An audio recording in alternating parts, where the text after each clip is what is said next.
istorikai net ir nustatė, taip hipotetiškai, kad Kamanų pelkė, kur gal būsit, nežinau, ar būsit, ar nebūsit, tai va, ten irgi minima, kad vos storis ledo buvo apie kilometrą dydžio storio ledas. Tai pirmosios gentys tikėtina, kai jos galėjo irgi kažkur pradedant tirpti ledai, kažkur ieškotų žalių lopinėlių, gyventi kažkokiuose urvuose.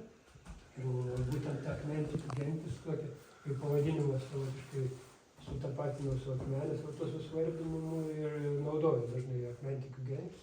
O visą tą štai darinį laikė kaip šventą vietą ir jie naudojosi. Ir dabar po šiai dienai to ramu ir galim džiaugtis, kaip kultūrinė zona nepraradus tos kultūrinės vertės, kiek to šventumui, čia žmogus spekuliuotas, jeigu sudvasinsim, gal sudėvinsim, ar kaip, tai tas šventumo laipsnis gali šaukti, ir ne tik tai kultūrinė raiška apsiriboja. Keliaujam čia, ne?